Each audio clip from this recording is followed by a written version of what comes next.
The VelociCoaster is a groundbreaking new roller coaster that just opened this year at Islands of Adventure in Universal Studios, Florida. It's an amazing addition to the Jurassic Park area at Islands of Adventure, and I finally got to go on it. Welcome to Dino Park Media. My name is Samuel, and today I am reviewing the VelociCoaster at Universal Studios, Florida.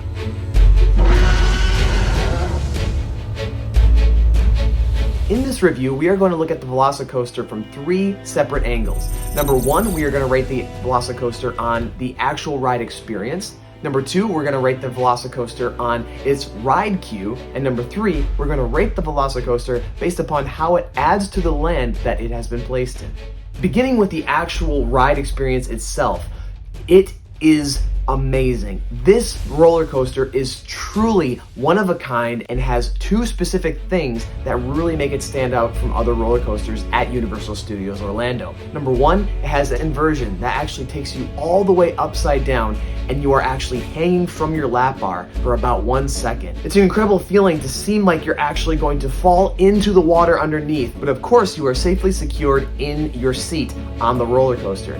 That is definitely one part of the experience that sets it apart from all other roller coasters that are at Universal Studios Orlando. But the second standout part of this roller coaster is definitely the top hat. The top hat for the VelociCoaster is unique compared to other roller coasters because it's not like a normal top hat where going into it, you are actually having to get pulled up by a chain to the top to then crest and then have a gravity ride down. The VelociCoaster actually revs you up into the beginning of the top hat to then crest and then let gravity take you all the way down.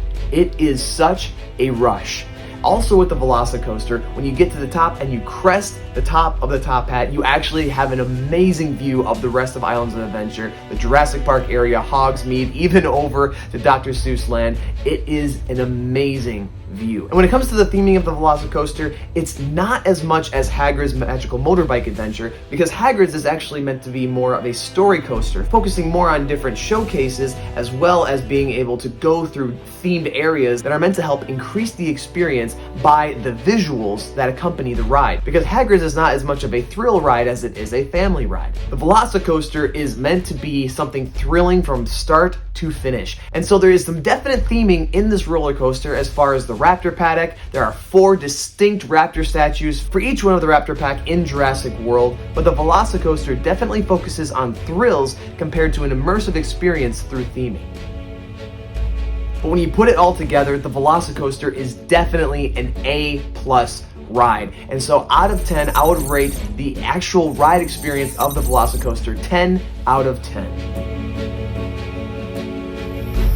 But going into the queue now, this is where things get a little bit, honestly, disappointing. When it comes to going on rides at Universal Studios Orlando, you get to go through some amazingly themed queues while waiting for the ride. The queues for Kong Skull Island, Hagrid's Magical Motorbike Adventure, Harry Potter's Forbidden Journey, all of these have incredible ride queues that definitely got me excited for the VelociCoaster's ride queue. However, when I actually got into the ride for the VelociCoaster, I realized it's very sterile. Now, I understand that Jurassic World itself is meant to be a very sterile environment, very corporate looking compared to its Jurassic Park counterpart.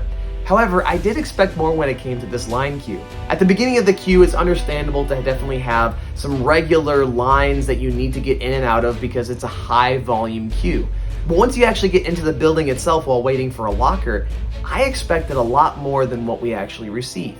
In the beginning, you get to see an amazing statue of the Raptor pack and a little tiny VelociCoaster top hat in the back behind the Raptors. But that's pretty much one of the most amazing parts of this ride queue. One thing that they really did a lot of was screens. There are a lot of screens, and thankfully they actually did add some actors from Jurassic World itself, including B.D. Wong as Dr. Wu, as well as Bryce Dallas Howard as Claire Dearing, and even Chris Pratt as Owen Grady. These are incredible additions, but I believe that a ride queue should not just be screens, it should be an experience. Thankfully, there are a couple of animatronic raptor heads that are actually in the queue, taken from the 2015 Jurassic World movie when Owen Grady's actually petting the raptors in their cages. But other than that, it's a very sterile environment. There are lockers where you get to see some Easter eggs if you're a big Jurassic fan. You get to see a book by Dr. Alan Grant as well as a book by Ian Malcolm. However, It all comes around to the idea that if you're basing an entire ride queue based off of just a couple of Easter eggs rather than a fully themed immersive experience, I believe that you're being a little lackluster compared to the other rides that you could literally just walk 5 minutes to and be able to experience something super engrossing and detailed. So when it comes to the rating for the line queue of the VelociCoaster, I have to give it a 6 out of 10. But finally, how does the VelociCoaster actually add to the overall theming of Jurassic Park area in Islands of Adventure?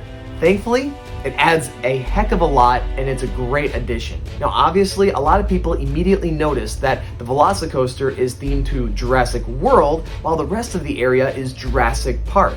And that is definitely a little jarring when you first see it, but it actually works a lot better than what you might expect. Now, obviously, you still have the Jurassic Park River Adventure, you have Thunder Falls Terrace, you also have different experiences that seem very Jurassic Park aesthetic. However, the Jurassic World aesthetic of the VelociCoaster works pretty well, even though it's immediately clashing in the Discovery Center. In the Discovery Center, you see a lot of 90s aesthetic Jurassic experience, but it actually works pretty well with the little souvenir shop that they have for the VelociCoaster on the bottom level. When I went to Universal Studios, I kind of expected the red and yellow to clash with the blue and gray. However, it works really, really well. But if you think about it, we've actually been having the Jurassic World aesthetic in the Jurassic Park area for a while now. With different souvenirs, there was a lot of different Jurassic World experiences within the Jurassic Park area, and they work very well. So even though it is from a different era of movies, the Jurassic World VelociCoaster works so well and adds a lot to the Jurassic Park area at Universal Studios Islands of Adventure. And so for adding to the experience at Jurassic Park, I give it 9 out of 10. Overall, the Jurassic World VelociCoaster is an amazing experience at Islands of Adventure in Universal Studios Florida, and I definitely recommend anybody go to see it. It's definitely worth the price of admission. Even if that was the only ride that you went on, I think that you'd still have a good day, but probably should go on more rides. But the overall rating that we give to the VelociCoaster here on Dino Park Media is 8.33 out of 10, which is an amazing rating for this amazing roller coaster.